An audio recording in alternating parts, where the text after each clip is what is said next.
칠흑 같은 어둠이 내려앉은 산골짜기.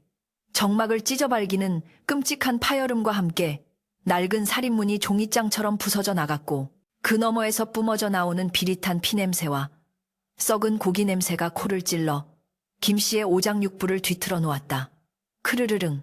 지옥의 밑바닥에서 기어 올라온 듯한 짐승의 낮은 울음소리가 고막을 때리자 마당 한가운데 주저앉아 있던 늙은 농부 김씨는 사시나무 떨듯 몸을 떨며 눈앞에 번뜩이는 두 개의 샛노란 불덩이를 마주해야 했는데 그것은 산군산의 왕이라 불리는 거대한 호랑이 창귀의 눈빛이었다.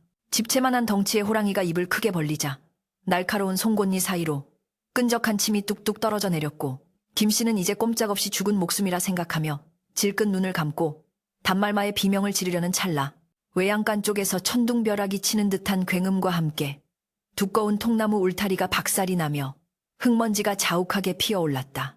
그 자욱한 먼지 구름을 뚫고 튀어나온 것은 다름 아닌 김씨가 자식처럼 기르던 10마리의 황소들이었는데 평소 순하기만 하던 그 녀석들의 눈에는 붉은 핏발이 서 있었고 입에서는 거친 김을 뿜어내며 마치 성난 투사처럼 호랑이를 향해 맹렬히 돌진하고 있었다. 가장 덩치가 큰 우두머리 황소가 낮게 머리를 숙이고 호랑이의 옆구리를 들이받자 산천을 울리는 둔탁한 타격음과 함께 그 거대한 호랑이의 몸뚱이가 허공으로 붕 떴다가 마당 구석으로 처박혔다. 김씨는 믿기지 않는 광경에 입을 다물지 못하고 멍하니 바라보았는데 쓰러진 호랑이가 곧바로 몸을 비틀어 일어나며 분노에 찬 포효를 내지르자 10마리의 소들은 조금도 물러서지 않고 김씨의 주변을 겹겹이 에워싸며 강철 같은 방어벽을 구축하니 그것은 짐승의 지능이라기보다는 차라리 하늘이 내린 신묘한 진법에 가까워 보였다. 호랑이는 굶주림에 지쳐 눈이 뒤집힌 상태였기에 물러설 생각이 추호도 없었고 날카로운 앞발을 휘두르며 소들의 방어벽을 뚫으려 달려들자 선두에 섰던 누렁이의 어깨죽지가 찢겨나가며 붉은 선혈이 분수처럼 솟구쳤다. 음매에 고통에 찬 비명이 터져나왔지만 누렁이는 쓰러지지 않고 오히려 뿔을 치켜 세워 호랑이의 목덜미를 겨냥해 들이받았고 뒤이어 다른 소들이 합세하여 호랑이의 꼬리를 밟고 뒷다리를 들이받으며 처절한 육탄전을 벌이기 시작했다. 달빛조차 숨을 죽인 그 밤, 마당은 짐승들의 거친 숨소리와 뼈가 부러지는 소리, 살점이 뜯겨나가는 끔찍한 소음으로 아수라장이 되었으나 김씨는 공포보다 더 큰 찢어지는 듯한 아픔을 가슴속에서 느끼며 안 된다. 물러서라. 너희가 죽는다. 라고 목이 터져라 외쳤지만 소들은 주인의 외침을 뒤로 한 채 오직 주인을 살리겠다는 일념 하나로 죽음의 아가리 속으로 뛰어들고 있었다. 사실 김씨에게 이 소들은 단순한 가축이 아니라 뼈를 깎는 가난 속에서도 동고동락해온 혈육과도 같은 존재들이었으니 지난 겨울 흉년이 들어 사람도 먹을 것이 없어 뿌리로 연명할 때에도 김씨는 자신의 끼니를 굶어가며 소들에게는 따뜻한 여물을 쑤어 먹였던 것이다. 내 배새는 것은 참아도 너희들 갈비뼈 드러나는 꼴은 못 본다. 라며 앙상한 손으로 소의 등을 쓰다듬어 주던 김씨의 그 따뜻한 손길과 눈물을 소들은 기억하고 있었던 것일까. 미물이라 하여 어찌 은혜를 모르겠는가. 소들은 호랑이의 발톱이 가죽을 찢고 이빨이 숨통을 조여오는 극심한 고통 속에서도 결코 김씨 곁을 떠나지 않았고 오히려 피를 흘릴수록 더욱 흉포해져가는 호랑이에게 때로 달려들어 짓밟고 들이받으며 생의 마지막 불꽃을 태우고 있었다. 싸움은 길고도 처참했는데 호랑이 역시 산중의 왕답게 10마리의 협공을 받으면서도 무시무시한 괴력을 발휘하여 소들의 뿔을 부러뜨리고 다리를 물어뜯어 불구가 되게 만들었다. 마침내 날이 밝아올 무렵 피투성이가 된 우두머리 황소가 마지막 힘을 짜내어 호랑이의 가슴팍에 뿔을 깊숙이 박아넣고 그대로 벽으로 밀어붙이자 호랑이는 끔찍한 비명과 함께 입에서 검붉은 피를 한 웅큼 토해내며 축 늘어졌고 그 거대한 몸뚱이가 바닥으로 쿵 하고 떨어지며 더 이상 움직이지 않게 되었다. 정적. 숨막히는 정적이 다시 마당을 감싸 안았을 때 서 있던 소들은 하나둘씩 무릎을 꿇으며 힘없이 쓰러지기 시작했다. 김씨는 비틀거리는 다리를 이끌고 피범벅이 된 마당으로 기어나와 쓰러진 소들의 머리를 하나하나 끌어안았는데 호랑이의 발톱에 내장이 쏟아진 놈, 목덜미가 뜯겨나간 놈, 다리가 모두 부러진 놈 등 성한 곳이라고는 찾아볼 수 없는 처참한 몰골이었다. 어이구, 내 새끼들, 이 못난 주인이 뭐라고. 너희 목숨을 바쳐 나를 살렸느냐. 김 씨의 통곡 소리가 새벽의 푸르스름한 안개 속에 메아리쳤고 가장 먼저 숨을 거둔 누렁이의 눈가에는 그렁그렁한 눈물이 고여 있었다. 아직 숨이 붙어 있던 우두머리 황소는 흐릿해지는 눈으로 김 씨를 바라보며 마치 주인님은 무사하시니 다행입니다 라고 말하듯 거친 혀로 김 씨의 피 묻은 손등을 한번 핥고는 깊고 긴 숨을 내쉬며 고개를 떨구었다. 그 순간 동쪽 산등성이 위로 붉은 해가 솟아오르며 마당을 비추자 10마리 소가 흘린 붉은 피가 마치 붉은 융단처럼 마당을 뒤덮고 있었고 그 처절하고도 숭고한 광경은 차마 눈 뜨고 볼 수 없을 만큼 비장했다. 김 씨는 죽은 소들의 식어가는 몸을 껴안고 목 놓아 울부짖었고 그 울음소리는 산천초목도 슬퍼하게 할 만큼 애달팠으니 바람마저 숨을 죽이고 이 의로운 짐승들의 넋을 위로하는 듯했다. 10마리의 소들은 그렇게 주인을 위해 모든 것을 바치고 차가운 흙바닥 위에서 영원한 잠에 빠져들었다. 피비린내가 진동하던 참혹한 밤이 지나고 아침 햇살이 비추었지만 김 씨의 세상은 여전히 칠흑 같은 어둠 속에 잠겨 있었으니 그는 마당에 널브러진 10마리 소들의 차가운 시신을 수습하며 억장이 무너지는 슬픔을 삼켜야 했다. 장정 10명이 달라붙어도 힘겨울 그 거대한 소들을 늙고 병약한 김 씨 혼자서 옮긴다는 것은 불가능에 가까운 일이었으나 내 자식들이 편히 눕지도 못하고 있는데 어찌 내가 쉴 수 있겠느냐 라며 이 악물고 지게를 지는 그의 모습에는 사람의 힘을 뛰어넘는 비장한 기운이 감돌고 있었다. 그는 마을 뒷산 하루 종일 볕이 잘 들고 바람이 쉬어가는 명당을 골라 땅을 파기 시작했는데 구미질을 할 때마다 손바닥에 물집이 터지고 피가 흘러 구미 자루를 붉게 물들였음에도 그는 멈추지 않고 땅을 파고 또 팠다. 흙구덩이 속에 소들을 한 마리씩 정성스레 눕히고 흙을 덮을 때마다 김 씨는 그들의 이름을 하나하나 부르며 다음 생에는 부디 짐승이 아닌 사람으로 태어나거라. 아니, 차라리 아무 고통 없는 구름으로 태어나거라 하고 통곡하며 흙 한 줌에 눈물 한 줌을 섞어 뿌렸다. 10마리의 소가 모두 묻힌 무덤은 마치 작은 언덕처럼 거대하게 솟아올랐고 김 씨는 그 앞에 넙죽 엎드려 절을 올리며 그곳을 의로운 소들의 무덤이라 하여 의유총이라 이름 지었다. 장례를 치른 후에도 김 씨는 집으로 돌아가지 않고 무덤가에 움막을 짓고 심요살이를 자처했는데 밤이면 산짐승들이 무덤을 파헤치지 못하도록 불을 피워 지켰고 낮이면 무덤 위에 자풀을 뽑으며 죽은 소들에게 살아생전 못다한 이야기를 건네곤 했다. 계절이 바뀌어 찬서리가 내리고 다시 봄 기운이 돌 무렵 김 씨의 정성이 하늘에 닿았던 것일까. 황량했던 무덤 봉분 위로 기이한 기운이 감돌기 시작하더니 어느 날 아침 세상 어디에서도 본 적 없는 신비로운 싹들이 돋아나기 시작했다. 그 싹들은 하루가 다르게 쑥쑥 자라나더니 이내 어른 허리춤만큼 자랐고 줄기는 마치 소의 뿔처럼 단단하고 굴곡이 있었으며 잎사귀는 소의 귀를 닮아 넓고 푸르렀는데 그 끝에 맺힌 꽃봉오리가 터지는 순간 사방심리의 향기로운 냄새가 진동했다. 만개한 꽃잎은 핏빛처럼 붉으면서도 그 테두리는 황금빛으로 빛나고 있어 마치 호랑이와 싸우다 흘린 소들의 붉은 피와 그들의 변치 않는 황금 같은 충심을 상징하는 듯했다. 김 씨는 그 꽃을 보며 너희들이 죽어서도 나를 보러 왔구나. 이 못난 주인이 보고 싶어. 이렇게 꽃으로 남아 돌아왔구나. 하며 꽃잎을 어루만지며 하염없이 눈물을 흘렸다. 기이한 일은 그 다음부터 일어났는데 마을에 사는 늙은 나무꾼이 지독한 천식으로 숨이 넘어가기 직전 우연히 의유총 근처를 지나다 그 꽃향기를 맡고는 씻은 듯이 기침이 멈추고 막혔던 가슴이 뻥 뚫리는 경험을 하게 된 것이었다. 이것은 예사꽃이 아니다. 신령님이 내리신 약초가 분명하다.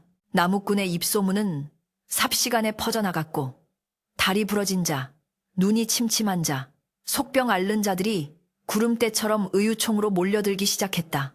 신기하게도 꽃을 꺾거나 다칠 필요도 없이 그저 무덤가에 앉아 그 그윽한 향기를 깊이 들이마시는 것만으로도 굽은 허리가 펴지고 썩어 들어가던 살이 새 살로 돋아나는 기적 같은 일들이 연이어 벌어졌다. 사람들은 그 꽃을 의유하라 부르며 신성시했고 김 씨는 몰려드는 사람들에게 이것은 제 소들의 넋이니 부디 욕심내지 말고 경건한 마음으로 향기만 맡고 가시오라고 간곡히 당부했다. 다행히 마을 사람들은 김 씨와 소들의 사연을 알기에 누구 하나 꽃을 꺾으려 들지 않고 무덤 앞에서 정중히 절을 올리고 물러갔으나 세상사 호사다마라 했던가 이 신비한 꽃에 대한 소문은 바람을 타고 고을 관아의 높은 담장을 넘어 탐욕스러운 원님의 귀에까지 들어가고야 말았다. 당시 고을을 다스리던 원님 조 씨는 재물에 대한 욕심이 끝이 없고 자신의 건강과 안위를 위해서라면 백성들의 고혈을 짜내는 것을 서슴지 않는 천하의 탐관오리였다.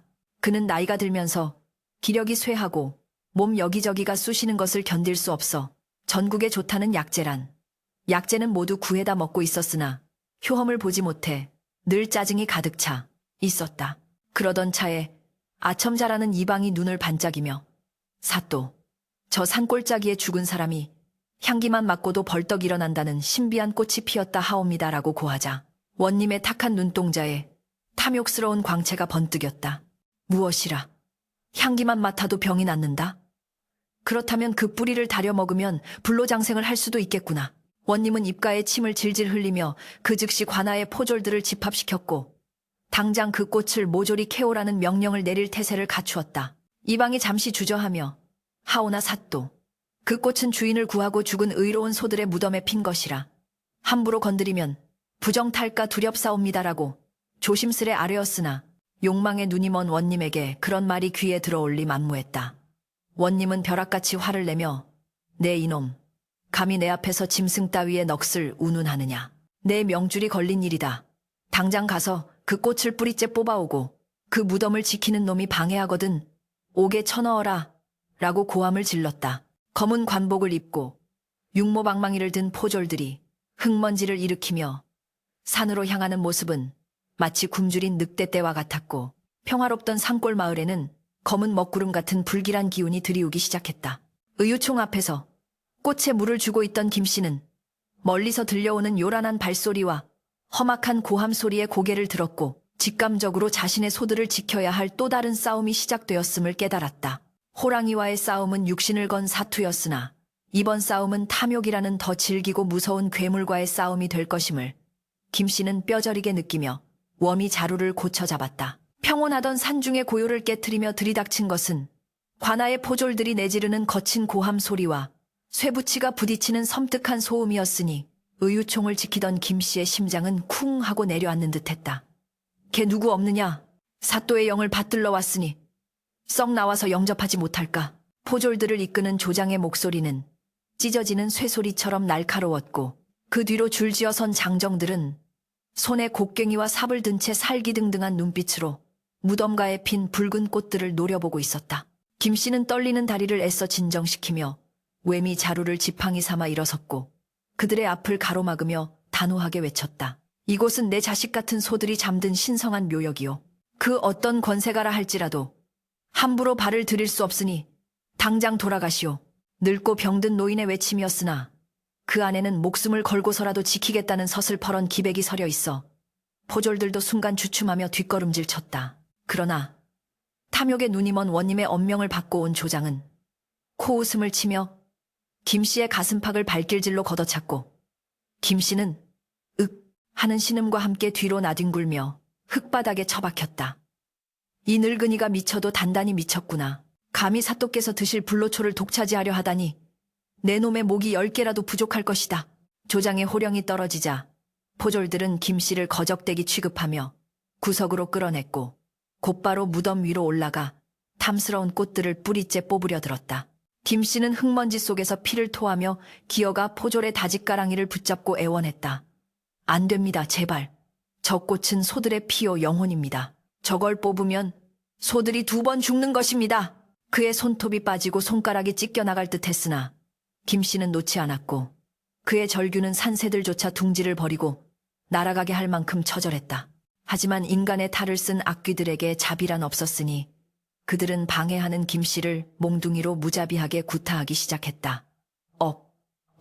둔탁한 타격음이 울려 퍼질 때마다 김씨의 등과 다리에서는 검붉은 피멍이 터져나왔고 의식은 가물가물해져 갔다. 그럼에도 불구하고 기이한 일은 그때부터 벌어졌으니 포졸들이 꽃에 손을 대려 하자 부드럽던 꽃줄기에서 갑자기 쇠바늘처럼 날카로운 가시가 돋아나 그들의 손을 사정없이 찔러대는 것이었다. 아, 이게 뭐야? 손바닥이 뚫린 포졸들이 비명을 지르며 나자빠졌고 삽으로 무덤 흙을 파내려 하면 땅이 마치 강철처럼 단단해져 쇳소리만 낼 뿐 흙 한 줌 파지지 않는 기괴한 현상이 일어났다. 갑자기 맑던 하늘에 먹구름이 몰려오고 음산한 바람이 휘몰아치자 겁에 질린 조장은 이 늙은 요물 녀석이 무슨 요술을 부리는 게냐.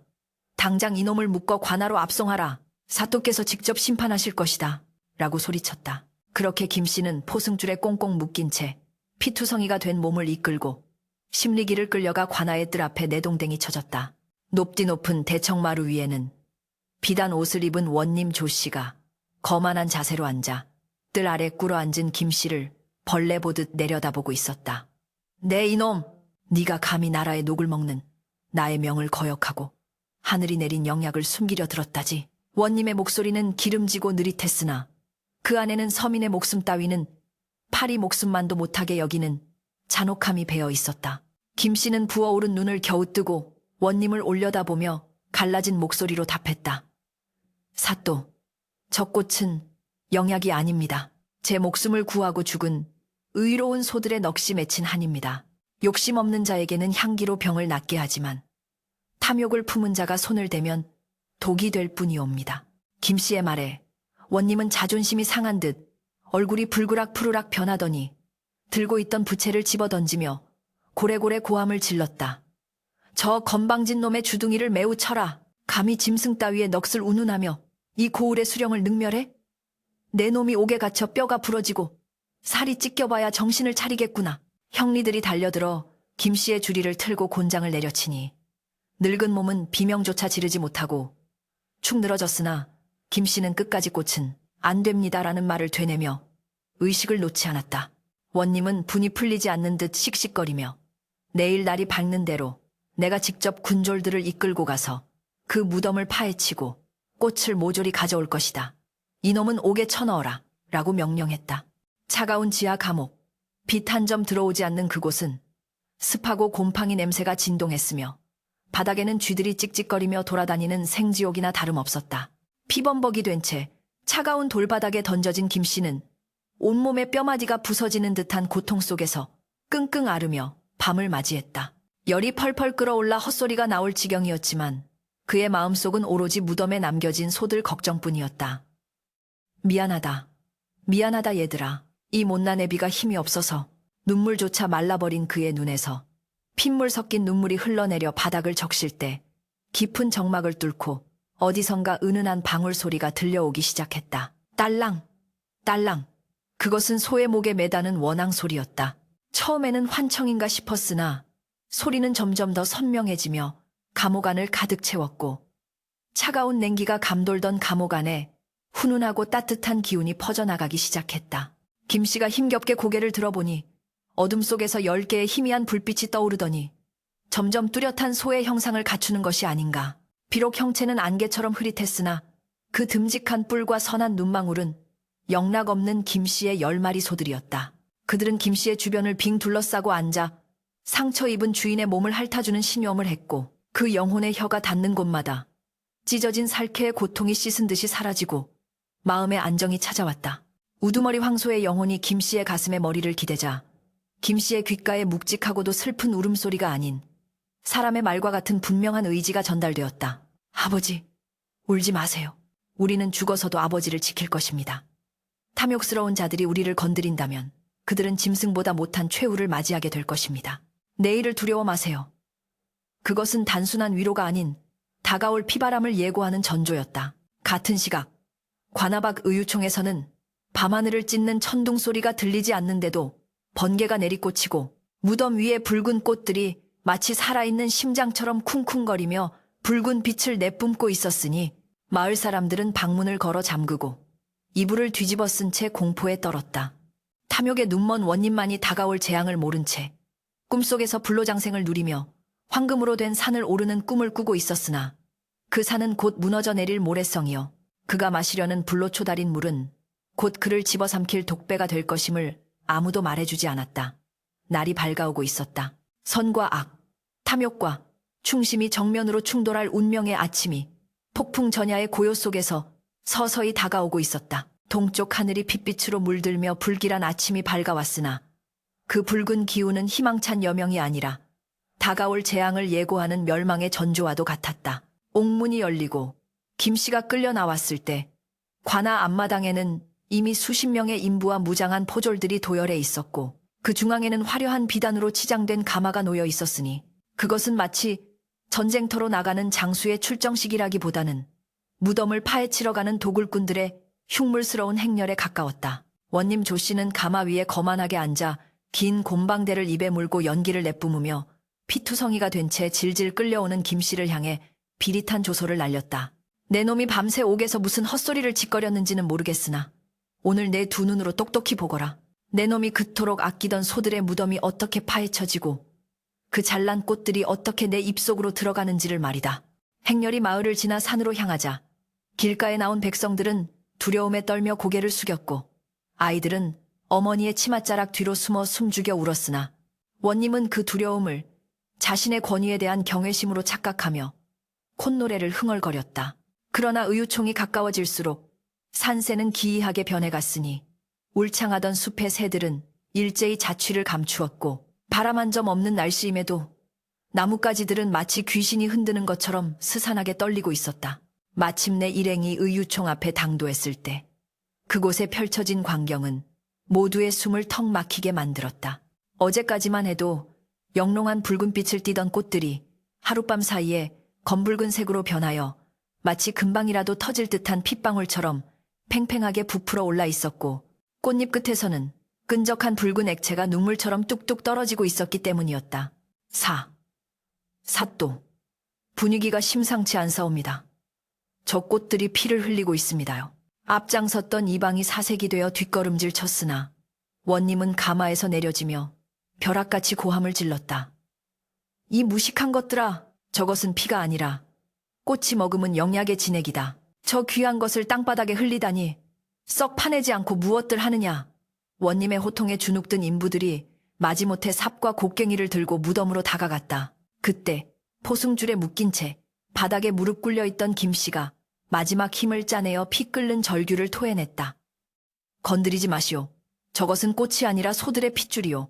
당신들이 저 땅을 파는 순간 이 산이, 아니 하늘이 용서치 않을 것이오. 그러나 원님은 김씨의 얼굴을 향해 침을 뱉으며 차갑게 명령했다. 저 미친 늙은이의 혀를 뽑아버리기 전에 당장 팔아! 깡!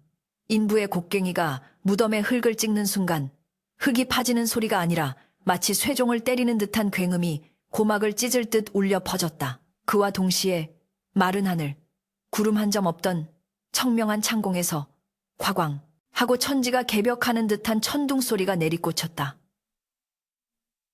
사람들은 혼비백산하여 귀를 막고 주저앉았는데 충격적인 일은 그 직후에 벌어졌다. 곡괭이에 찍힌 땅, 갈라진 틈과 검붉은 꽃봉오리들에서 시뻘건 안개가 뿜어져 나오기 시작한 것이다. 그 안개는 마치 살아있는 뱀처럼 꿈틀거리며 순식간에 원님과 포졸, 그리고 탐욕에 눈이 멀어 삽을 들었던 자들을 에워싸기 시작했다. 이게 뭐야? 앞이 안 보인다. 붉은 안개 속에 갇힌 자들은 기침을 해대며 허우적거렸는데 그 안개 속에서 들려온 것은 지옥의 짐승들이 울부짖는 소리였다. 음매의 소의 울음소리였으나 그것은 평범한 소리가 아니었다. 땅 밑바닥을 긁는 듯한 저음의 진동이 그들의 뼈와 살을 파고들었고 안개 속에서 거대한 뿔과 붉은 눈을 가진 형상들이 불쑥불쑥 튀어나오기 시작했다. 그것은 환각이었으나 그들에게는 너무나 생생한 현실이었다. 곡괭이를 들었던 인부는 자신의 다리를 향해 달려드는 거대한 황소의 뿔을 보고 비명을 지르며 뒷걸음질 치다 제 발에 걸려 넘어졌고 살려줘, 소가 들이받는다라며 허공을 향해 손을 휘저었다. 그러나 허공을 휘젓는 그의 손은 아무것도 없는 허공이 아니라 옆에 있던 동료의 얼굴을 핥히고 있었으니 그들은 서로를 괴물로 착각하고 뒤엉켜 싸우는 아비규환의 지옥도를 연출하고 있었다. 가장 끔찍한 형벌을 받은 것은 다름 아닌 원님 조씨였다. 붉은 안개 한가운데 고립된 그의 눈앞에 집채만 한 호랑이 한 마리가 입을 벌리고 나타났다. 그것은 김씨의 소들이 목숨 바쳐 싸웠던 그 식인 호랑이 창귀의 환영이었다. 하지만 그 호랑이의 눈은 원님 자신의 탐욕스러운 눈을 하고 있었고 호랑이의 몸에는 원님이 백성들에게서 빼앗은 비단 옷이 걸쳐져 있었다. 크르릉, 호랑이가 원님을 향해 발톱을 휘두르자 원님은 비명을 지르며 바닥을 기었다. 오지 마라! 내가 원님이다! 내가 이 고을의 주인이다. 그가 도망치려 할 때마다 사방에서 10마리의 소들이 나타나 앞길을 막아섰다. 소들은 뿔로 들이받는 대신 슬픈 눈으로 그를 그저 내려다보았다. 하지만 그 시선은 그 어떤 칼날보다 날카롭게 원님의 양심을, 아니 그가 짓밟아버린 인간성을 찌르고 있었다. 뜨거워. 뜨겁다고. 원님은 갑자기 자신의 옷을 쥐어뜯기 시작했다. 그가 그토록 탐냈던 꽃의 붉은 향기가 그의 코로 들어가자 그의 몸속에서는 불길이 치솟는 듯한 환각통이 시작되었다. 백성들의 피땀으로 만든 비단 옷이 불에 달궈진 철판처럼 느껴졌고 허리춤에 찬 옥관자가 불덩이처럼 살을 파고들었다. 그는 옷을 모두 찢어발기고 알몸으로 흙바닥을 뒹굴며 허공에 대고 빌었다가 욕했다가 웃었다가 울기를 반복했다. 잘못했습니다. 아니야. 내 거야. 다 내 거야. 으악. 소가 나를 밟는다. 저리 가. 탐욕으로 가득 찼던 그의 정신은 산산조각이 나버렸고 위험 있던 사또의 모습은 온데간데 없이 침을 흘리며 흙을 파먹는 미치광이만이 남게 되었다.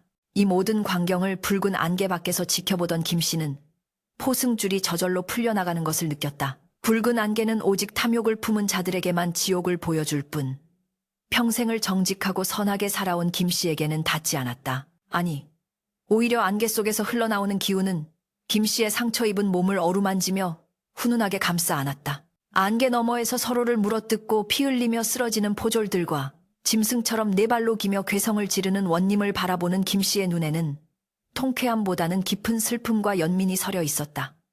어찌하여 인간이 짐승보다 못하여 이 지경에 이르렀는가? 소들은 죽어서도 주인을 알아보는데 너희는 살아서 무엇을 보았단 말이냐? 시간이 얼마나 흘렀을까? 붉은 안개가 서서히 걷히기 시작했다. 의유총 주변은 마치 큰 전쟁이 휩쓸고 지나간 듯 처참했다. 거만하게 굴던 포졸들과 인부들은 거품을 물고 기절해 있었고 원님은 넋이 나간 표정으로 무덤과 비석을 끌어안고 엄마, 무서워 하며 어린아이처럼 웅크리고 있었다. 하늘은 거짓말처럼 다시 맑아졌으나 의유총 위의 꽃들은 이제 붉은 빛을 거두고 하얗게 탈색되어 고개를 숙이고 있었다. 마치 그들이 쏟아낼 수 있는 모든 분노와 기운을 다 써버린 것처럼. 멀리서 이 광경을 지켜보던 마을 사람들은 그제야 조심스레 다가와 무릎을 꿇었다. 누가 시키지 않았음에도 그들은 의유총을 향해 그리고 그 앞에 홀로 서 있는 김씨를 향해 머리를 조아렸다. 그것은 단순한 공포 때문이 아니라 눈앞에서 펼쳐진 명명백백한 인과응보의 현장과 하늘의 뜻을 목도한 자들의 본능적인 경외심이었다. 김씨는 멍하니 하늘을 올려다보았다. 구름 사이로 비치는 햇살이 마치 소의 뿔 모양처럼 갈라져 내려오고 있었다. 정의는 실현되었으나 그 대가는 너무나 가혹하고도 슬픈 것이었다. 이제 남은 것은 폐허가 된 사람들의 마음과 다시는 돌아오지 않을 소들의 영혼을 위로하는 일뿐이었다. 탐욕의 광풍이 휩쓸고 지나간 고을에는 거짓말처럼 평온이 찾아왔으나 그 평온은 폭풍이 남긴 상처를 어루만지는 듯한 서늘하고도 숙연한 기운을 품고 있었다. 미쳐버린 전임원님 조씨가 개 짖는 소리를 내며 한양으로 압송되어 간 뒤 조정에서는 이 기이하고도 두려운 사건의 전말을 듣고 덕망 높기로 소문난 선비 박 씨를 새로운 원님으로 파견하였다. 박 원님은 부임하는 첫날 관아의 편안한 안방으로 들어가는 대신 곧장 흰 도포 자락을 휘날리며 김 씨가 지키고 있는 의유총으로 향했다. 그는 무덤 앞에 차려진 소박한 제단 앞에서 갓을 벗고 무릎을 꿇어 큰 절을 올렸는데 고을의 수령이 짐승의 무덤에 절을 한다는 것은 전례 없는 일이었으나 그 모습을 지켜보는 백성들 중 누구 하나 토를 다는 자가 없었고 오히려 옷깃을 여미며 함께 고개를 숙였다. 비록 말 못하는 짐승이라 하나 그 의로움은 하늘을 찌르고 주인에 대한 충심은 사람의 도리를 넘어섰으니 내 어찌 이들을 미물이라 하대하겠는가. 이곳은 짐승의 무덤이 아니라 만물의 스승이 잠든 성지이다. 박원님의 굵직한 목소리가 산잘하게 울려 퍼지자 김 씨는 하염없이 눈물을 흘리며 엎드려 통곡했다. 그것은 지난 세월 겪었던 모진 고초와 서러움이 일시에 씻겨 내려가는 치유의 눈물이었다. 원님은 그 즉시 석공을 불러 무덤 앞에 번듯한 비석을 세우게 했으니 비석 앞면에는 의유총 이뉴차이라는 세 글자가 힘차게 새겨졌고 뒷면에는 10마리 소가 호랑이와 싸워 주인을 구하고 장렬히 전사한 사연이 구구절절 기록되어 후세에 전해지게 하였다. 신기한 변화는 무덤 위의 꽃들에게도 찾아왔다. 피처럼 붉고 도끼를 품었던 꽃들은 사악한 기운이 물러가자 다시 본래의 영롱한 옥색빛을 되찾았는데 그 향기는 예전보다 더욱 깊고 그윽해져 바람을 타고 천리밖까지 퍼져나갔다. 사람들은 이 향기를 천리향이라 부르기도 하고 의우향이라 부르기도 했으나 이 꽃에는 새로운 비밀이 하나 생겨났다. 인된 그것은 바로 사람의 마음을 꿰뚫어보는 능력이었다. 마음이 맑고 선한 자가 다가오면 꽃은 활짝 만개하여 달콤한 향기를 뿜어내고 그 향기만으로도 병든 몸을 씻은 듯이 낫게 했으나 마음속에 욕심이나 사악함을 품은 자가 다가오면 꽃봉오리를 굳게 닫고 썩은 내를 풍기거나 잎사귀를 날카롭게 세워 접근조차 허락하지 않았던 것이다. 어느 날 이웃 고을의 거상이라는 자가 소문을 듣고 찾아와 거금을 내밀며 꽃을 팔라고 김씨를 회유하려 했으나 그가 무덤에 발을 들이자마자 멀쩡하던 하늘에서 마른 벼락이 치고 꽃들이 일제히 검게 시들어버리는 변괴가 일어났다. 거상은 혼비백산하여 도망쳤고 이 일화가 퍼지자 이후로는 아무도 감히 돈이나 권력으로 그 꽃을 탐하려 들지 않게 되었다. 의유총은 단순한 약초밭이 아니라 사람들의 양심을 비추는 거울이자 심판의 장소가 된 것이었다. 김씨는 이제 쫓기는 자가 아니라 그 성스러운 땅을 지키는 문지기이자 수호자가 되어 찾아오는 이들에게 소들의 이야기를 들려주며 욕심을 버리고 마음을 비워야 향기를 맡을 수 있다는 가르침을 전하며 남은 생을 보냈다. 세월은 유수와 같이 흘러 어느덧 김씨의 머리에도 하얀 서리가 내리고 허리는 굽어 지팡이 없이는 거동조차 힘든 나이가 되었다. 그동안 고을은 태평성대를 누렸고 사람들은 의로운 소들의 가호를 받아 큰 병치레 없이 평화롭게 살았다. 어느 늦가을 산천이 붉게 물들고 낙엽이 우수수 떨어지던 날 김씨는 평소와 다름없이 의유총 앞에 앉아 비석을 마른 걸레로 닦고 있었다. 녀석들, 그곳은 춥지 않으냐? 나는 이제 갈 날이 머지않은 것 같구나. 너희가 보고 싶어 더는 못 견디겠다. 김씨의 손길이 비석의 차가운 돌결을 스치자 갑자기 맑은 하늘에서 한방 눈이 펑펑 쏟아지기 시작했다. 가을에 내리는 때 아닌 눈이었으나 춥기는커녕 포근하기 그지없었다. 김씨가 흩날리는 눈발을 멍하니 바라보며 스르르 눈을 감으려는 찰나 멀리서 들려오는 익숙한 소리가 그의 귓가를 간지럽혔다. 딸랑, 딸랑, 음매. 그것은 꿈결처럼 아득하면서도 사무치게 그리운 소리. 바로 10수년 전 자신의 외양간을 가득 채웠던 소들의 방울소리와 울음소리였다. 김씨가 힘겹게 눈을 뜨자 눈 덮인 언덕 너머에서 10마리의 황소들이 천천히 걸어오고 있는 것이 보였다. 그들은 늙고 병들었던 예전의 모습이 아니라 윤기가 흐르는 황금빛 털과 튼튼한 다리를 가진 건장한 모습이었으며 등에는 눈부신 비단 안장을 얹고 있었다. 오, 너희들이, 정말로 너희들이로구나. 김씨는 지팡이를 내던지고 맨발로 눈밭을 향해 달려나갔다. 굽었던 허리가 쭉 펴지고 주름진 얼굴에는 소년과 같은 해맑은 미소가 번졌다. 가장 앞장선 우두머리 황소가 김씨 앞에 다가와 무릎을 꿇고 널찍한 등을 내어주자 김씨는 깃털처럼 가볍게 그 등에 올라탔다. 소들이 김씨를 태우고 하늘을 향해 발을 내디디자 허공에 오색 찬란한 무지개 다리가 놓이고 어디선가 들려오는 피리 소리와 함께 꽃비가 흩날렸다. 김씨는 소의 따뜻한 체온을 느끼며 평생 짊어졌던 가난과 고통, 그리움의 짐을 모두 내려놓고 더없이 평온한 표정으로 붉게 타오르는 저녁 노을 속으로 저 먼 하늘나라의 푸른 초원을 향해 멀어져 갔다. 다음 날 아침, 마을 사람들이 의유총에 올라왔을 때 그들은 비석을 껴안고 편안히 잠든 김씨의 시신을 발견했다. 그의 입가에는 세상 그 누구보다 행복한 미소가 머물러 있었고 그의 주변에는 한겨울 눈받침에도 불구하고 이름 모를 꽃들이 만발하여 그윽한 향기를 뿜어내고 있었다. 사람들은 김씨가 드디어 꿈에 그리던 소들을 만나러 갔음을 직감하고 슬픔 대신 기쁨의 눈물을 흘렸다. 김씨는 의유총 옆에 나란히 묻혔고 사람들은 그곳을 의유와 주인이 함께 잠든 곳이라 하여 더욱 정성껏 모셨다. 수백 년의 세월이 흐른 지금 그 산골 마을의 흔적은 사라지고 지형도 변하였으나 전설은 입에서 입으로 전해져 내려오고 있다. 지금도 비가 오거나 바람이 부는 날이면 그 산자락 어딘가에서 딸랑거리는 원앙 소리와 함께 늙은 농부와 10마리 소가 정답게 이야기를 나누는 소리가 들린다고 한다.